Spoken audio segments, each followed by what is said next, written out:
Boom! We are live. Ladies and gentlemen, boys and girls, welcome to the Nolan Hawkeye Anthony YouTube channel. And I thank all of you for being here, wherever you may be. And of course, however you may be listening. Today, we're going to be previewing the Iowa offensive line. This is, of course, my annual position or positional breakdown primer. I've seen it phrased in all different types of ways across the internet.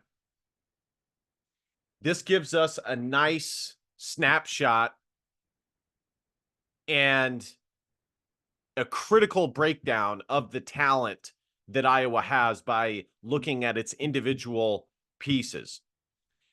This might be the most important position group that Iowa has. You could argue just in general, but I would say this year in particular for Iowa to do what it is capable of doing as far as the amount of games that Iowa ends up winning this season. If you think about the last couple of years for the Iowa Hawkeyes that have been wildly successful as far as wins and losses go, some of not possibly, it is one of the winningest periods in Iowa Hawkeye football history. I posted on Facebook. I don't have the numbers right in front of me. I wasn't necessarily planning on bringing this up, but Iowa is consistently, if you go back the last four to 5 years, and there's a website that calculates all of these wins and stats and gives you ratings based off of all the other programs that are within the FBS. I think it even does it for FCS too. Iowa is consistently top 20 or so. It's really more like top 16, 17, if I remember correctly, in win percentage over the last, I'd say, 4 to 6 years. Like I said, I don't have the numbers in front of me, but suffice it to say, Iowa has been a massively winning program.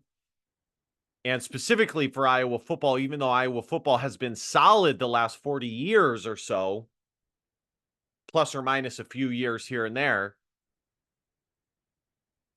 it still is one of the most winningest periods in Iowa football history. And if you look at it, the positional groups that Iowa has lacked has, oddly enough, been the offensive line. One of the other groups I would say has been the wide receiver group.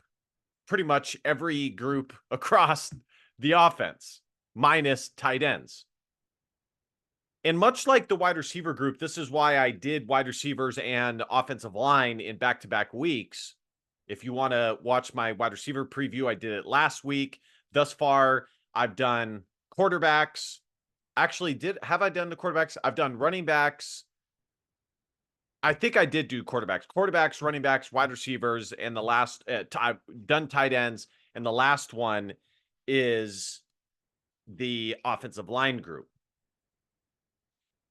This is a group for the Iowa Hawkeyes that traditionally has been very talented. Kirk Ferentz is known as one of the best offensive line coaches in the entire country. Could possibly be one of the greatest 50 or so offensive line coaches ever. But unfortunately, I'd say the last 3 years, it has not been what Iowa has hoped for as a group. And the question really becomes, pretty much like every other positional group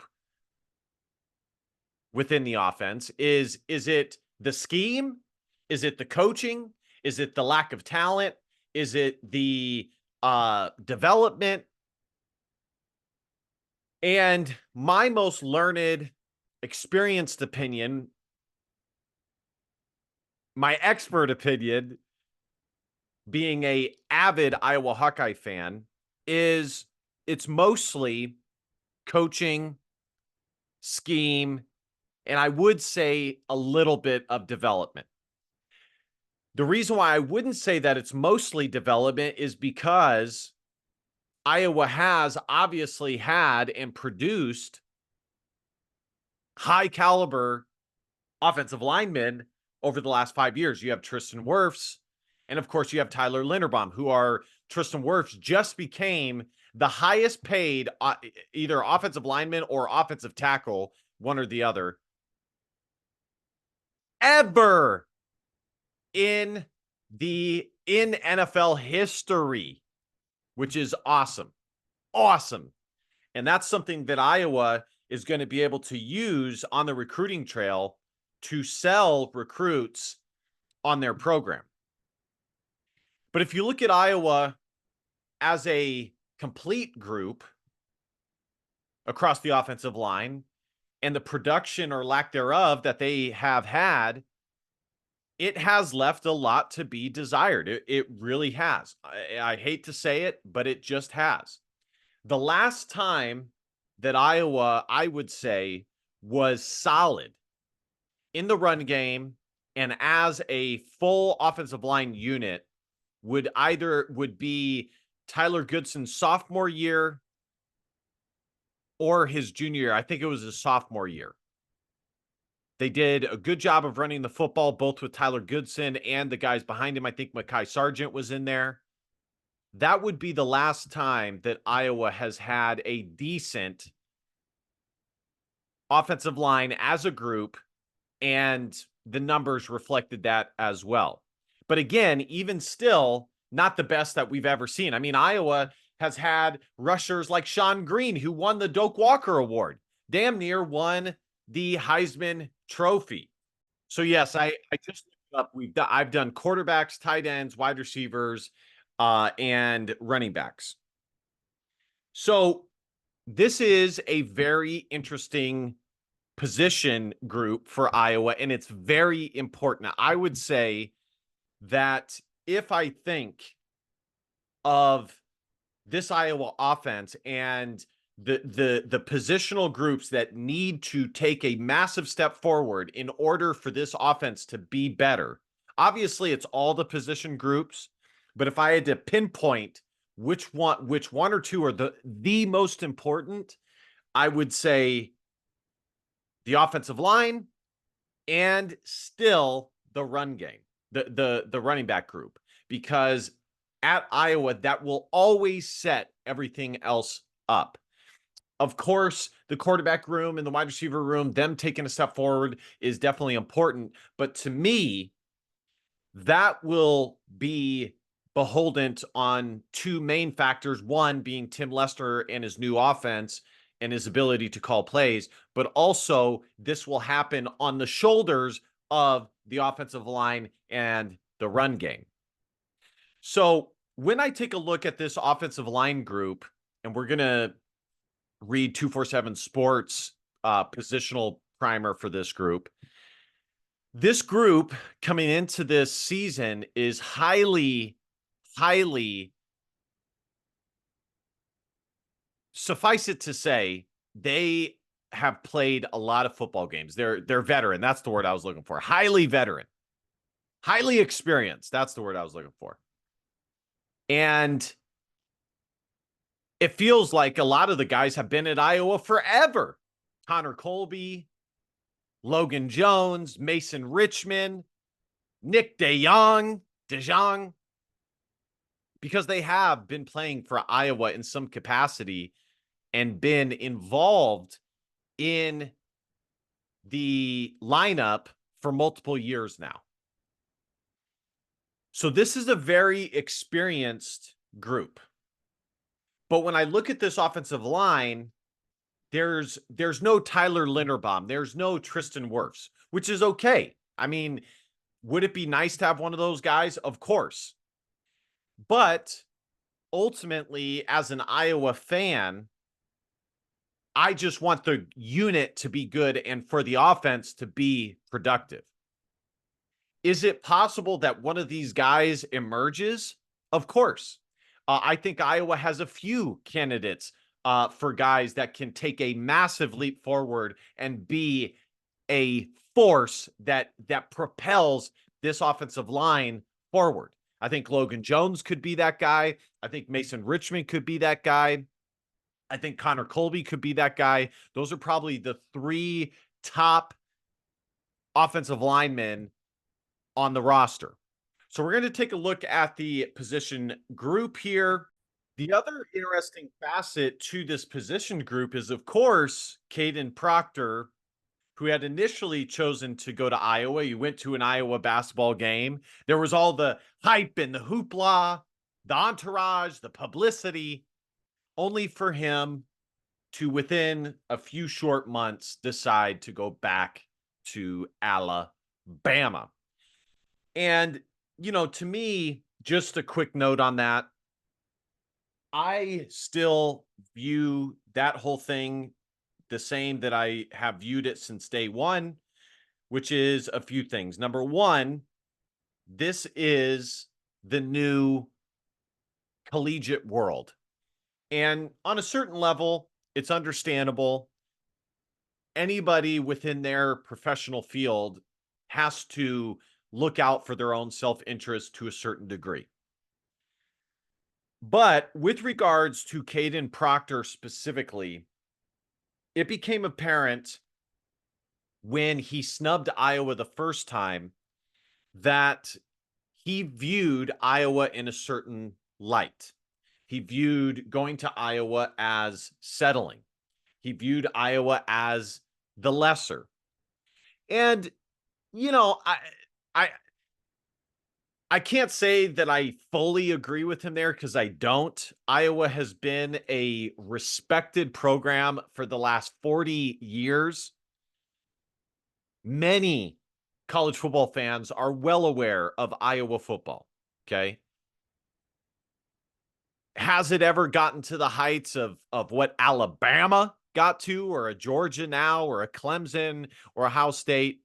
Not quite. I think the closest Iowa got to that would probably be in the first, 5, 6 years of Kirk Ferentz's tenure at Iowa. But they are having a nice back end resurgence of Kirk Ferentz's career. But it was obvious that he viewed Iowa as a lesser, and really showed, honestly, a lack of respect for the program across the board. And from all the tea leaves that I have read regarding this, I think what Caden Proctor expected was to get to Iowa, and because it's Iowa and it's lesser than Alabama, to have the red carpet thrown out for him, and for him to just immediately have a spot no matter what. And on one hand, you can argue that Iowa should have done that, and you probably would be able to make a pretty good argument for that. But on the other, the bottom line is Kirk Ferentz just does not do that. That's not how he runs his football program, because if he did, he would not have been as successful as he has been, because the foundational approach for a program like Iowa is development, taking less and turning it into more. And a part of that is having a standard that is implemented within your program rather than prompting up any one or two players. And Kirk Ferentz has remarked on that many times. When asked about recruits that Iowa has missed on, Kirk Ferentz commonly says that the program is bigger than any one player. And honestly, he's right. So Iowa obviously will be without Caden Proctor. I don't think they ever had him. Would Caden Proctor have been, as far as a talent perspective, a nice piece for Iowa to have? Of course. I'd be lying if I said otherwise. I mean, the dude is likely to be, if he continues on the trajectory that he's on, a first or second round draft pick. They don't build 6'8" 350-pound specimens like Caden Proctor on trees, okay? But Iowa, with that said, and I said this in my video about Iowa losing him in the subsequent videos I did, that Iowa really, the offensive line has a lot of depth and a lot of talent and a lot of experience. So, I don't think it would have the same impact as if Iowa lost Caleb Brown at wide receiver, or if um Jay Higgins left at linebacker. Well, I think the more accurate one would be a Caleb Brown, a position group that really has a lot to prove and is building it back to being better, no pun intended, and losing any one key piece of your top 2 or 3 guys would be a major loss. So Iowa has a lot of depth, and let's take a look at that depth. So I just wanted to touch upon the Caden Proctor thing because, of course, that was a massive story with regards to Iowa. So here we go. Iowa brings back a lot of experience from last year's offensive line. The Hawkeyes will lose Rusty Feth to graduation. I think he did good in his 1 year at Iowa, and gave Iowa some much needed experience and space to develop some of their other guys, which we're going to get to. I'm going to be talking about George Barnett and how important this year is for him as a position coach. But they returned plenty of depth on the interior in Logan Jones at center, with Connor Colby, Tyler Ellsbury, Bo Stevens, and Nick DeYoung at guard. DeYoung returned to Iowa for his 6th season, and he is one of the utility guys up front for the Hawkeyes, meaning he can play both inside and outside, but he's not spectacular at either one. Iowa also brings back Jennings Dunker and Mason Richman at the tackle positions. Both started last season for Iowa. Iowa also went to the portal to land Alabama transfer Caden Proctor, but midway through the offseason, Proctor decided to hit the transfer portal again and transfer back to Alabama. That was a big loss for Iowa from a talent perspective, which is exactly what I said. The Hawkeyes then went out and landed another former Southeast Polk offensive lineman in North Dakota transfer Cade Borid, who, by the way, was recently hit with a OWI. By the way, guys, I've done a video on this in the past. It is beyond me how any Iowa players get hit with OWIs, considering the amount of resources and willingness to help the entire community is around these players. Most of these players, if they wanted to, could just ask some random person off the street for a ride, and they would be more than happy to do so, considering their fandom for the Iowa Hawkeyes. And you could say, well, yeah, but that's dangerous. You shouldn't hitchhike with strangers. But yeah, alternatively, it's also dangerous to drive buzzed. And you shouldn't be doing that anyways.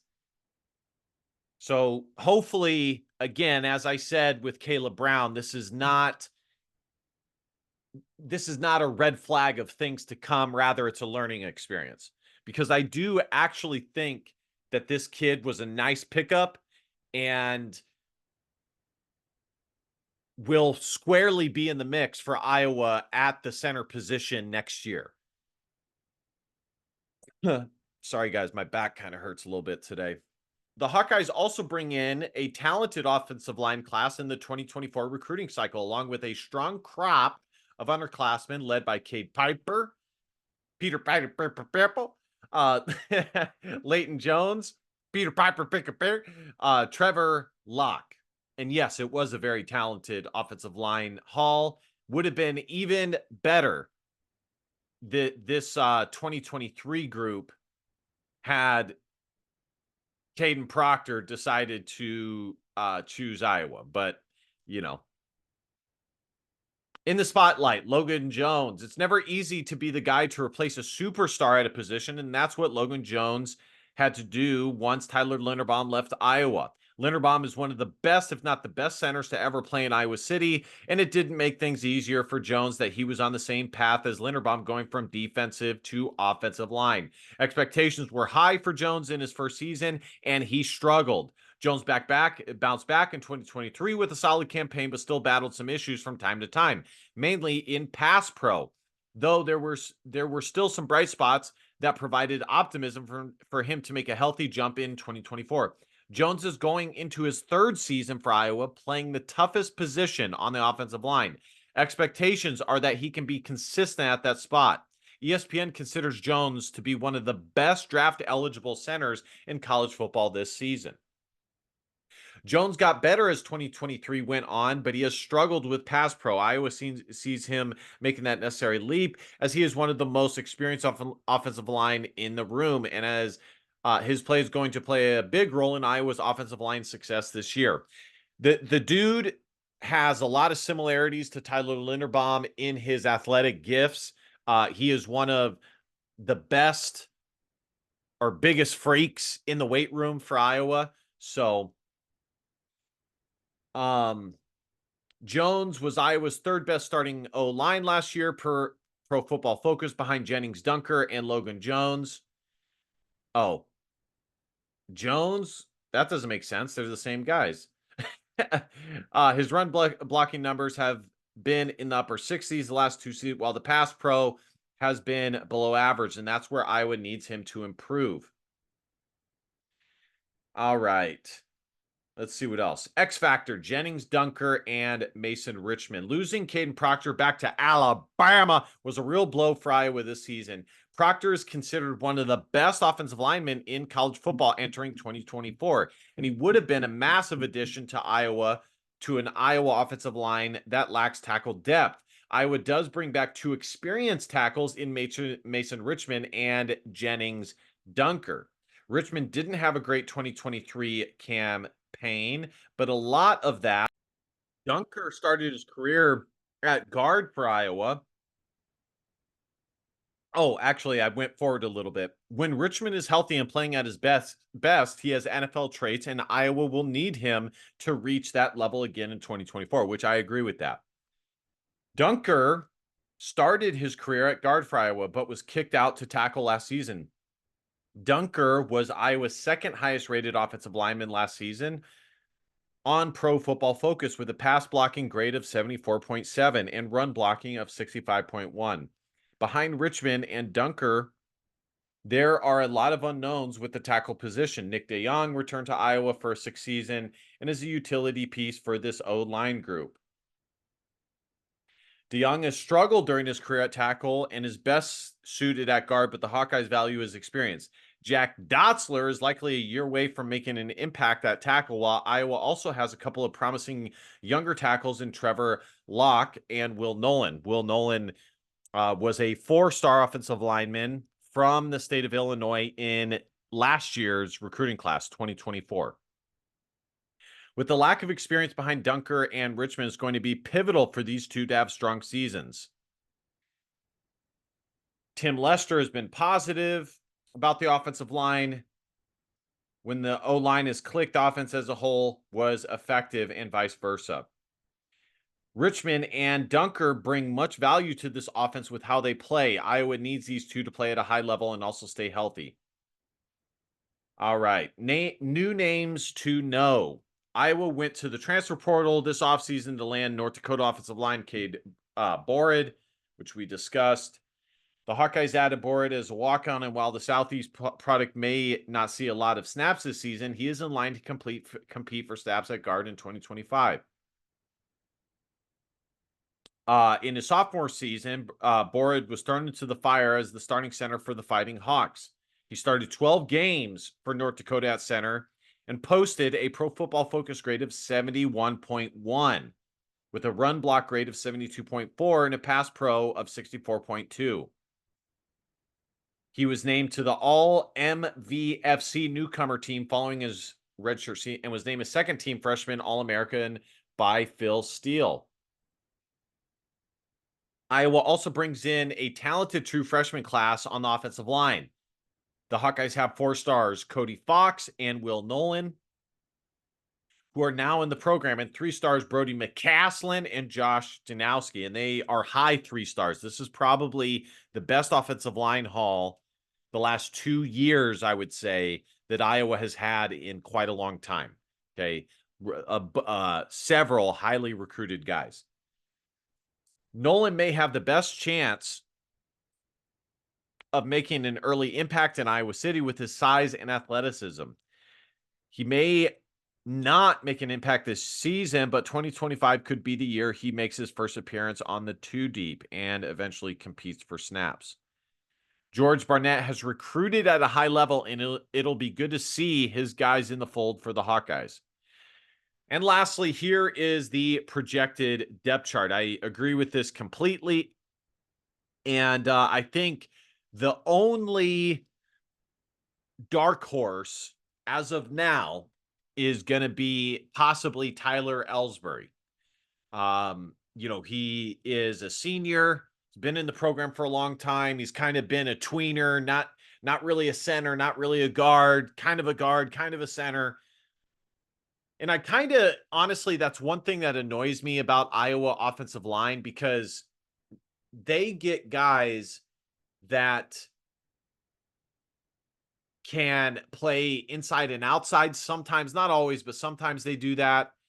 And we've heard Kirk Ferentz say many times that they choose the 5 best guys regardless of position. Now, I don't know if he's still going by that approach, but too often it seems that there are guys that struggle to get on the field because Iowa doesn't know whether they're a guard or a tackle or a center, and it seems that as experienced as Iowa is at the offensive line and coaching it, that they would know that. All right, guys, to wrap this up here, as I said, I think the main guys that are going to determine the offensive line success this year will be Mason Richman, Logan Jones, and Connor Colby.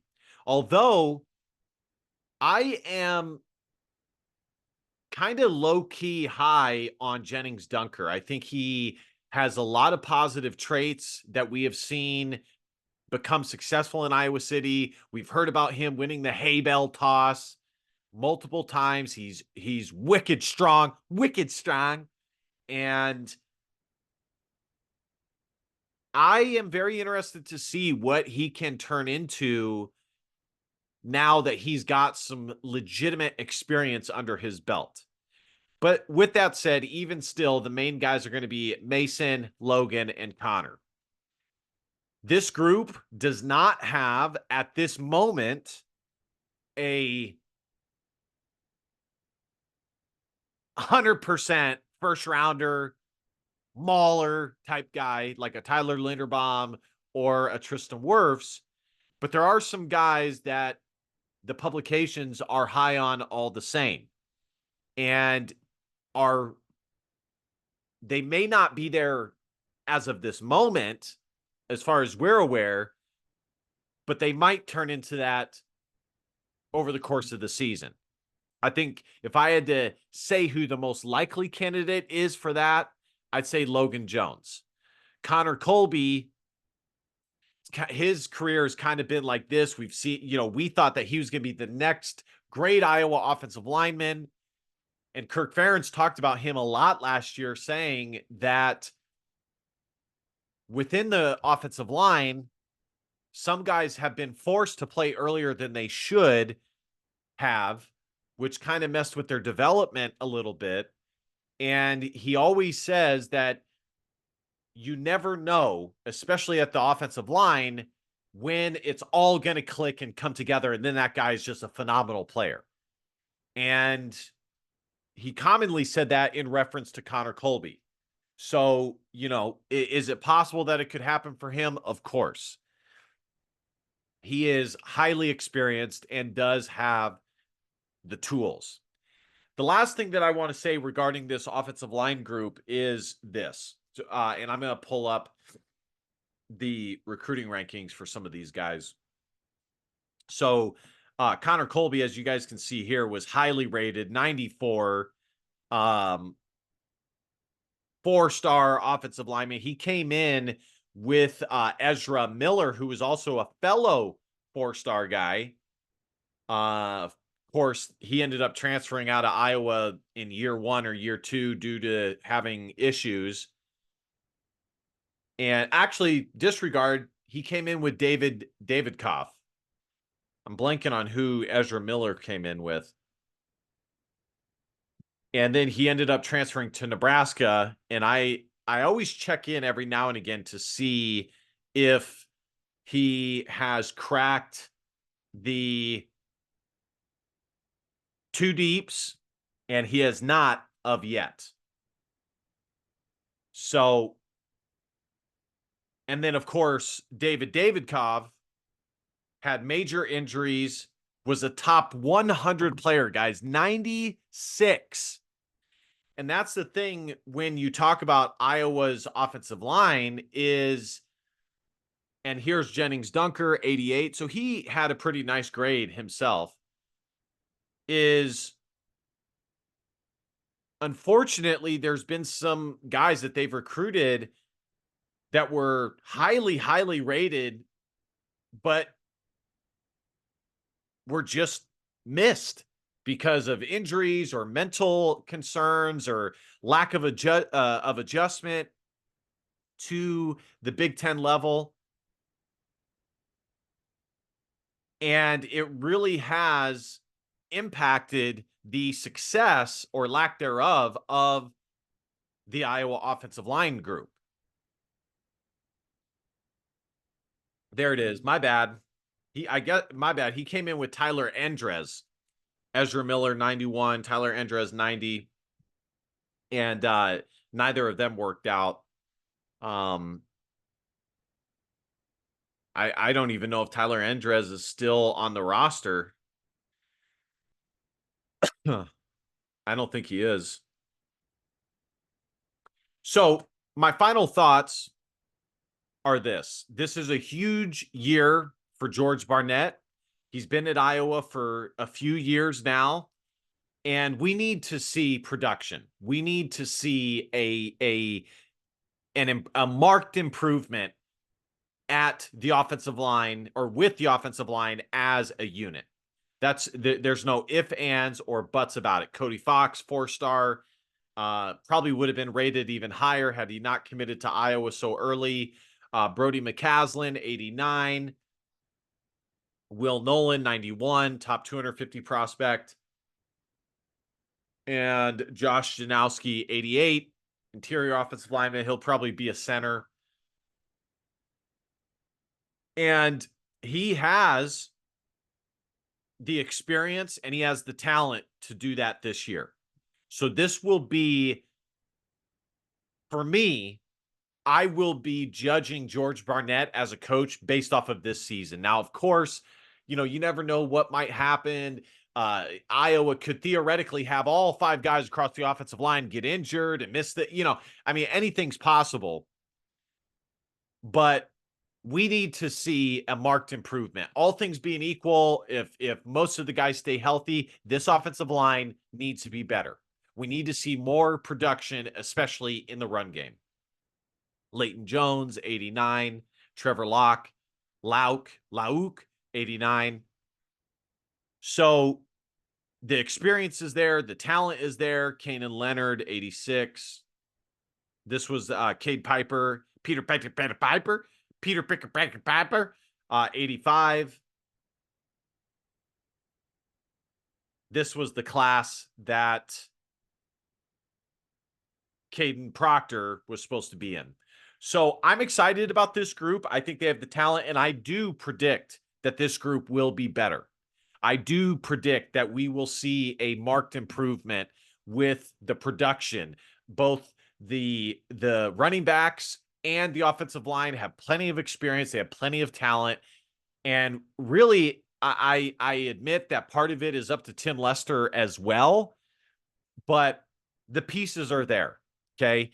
the question to me is not the talent. There is no question. They have the talent. They've recruited, even though there's been a few guys that they've missed on, they have plenty of talent in the room. So this will be a massively important group for the Iowa Hawkeyes. I can't wait to see what they do. I can't wait to see if there's a guy that becomes the guy, or if this is just a really, really, really, really, really super solid group. I remember one of the really, really, really super solid groups came back in 2015 in Austin Blythe, Jordan Walsh, but Iowa didn't have the guy on that offensive line, but the offensive line was really solid all the same. So we'll see how that aspect shapes up, but this will be a massively important group for the Iowa Hawkeyes and the offensive success for Iowa and Tim Lester in year one. All right, guys, thank you guys so much for watching. Be sure to smash that subscribe button, at the very least. Like, comment. You guys know the drill. And last but not least, DBAP, don't be a pussy willow. And facts are feelings, because your feelings just don't matter. I might be doing a preview. There's a sports network, I think it's SPN or CSN or something like that, that does, I posted in the Facebook group, that does a yearly, like Athlon Sports, preview of every single team, top 25, and they did indeed have Iowa in their top 25. I think they had them at 24. I might be reviewing that preview as well, so be on the lookout for that. Now that I mentioned it, I kind of have to do it. Thank you guys so much for watching. Be sure to smash that subscribe button. Love you guys. See you guys next time. Go Hawks. Bye-bye.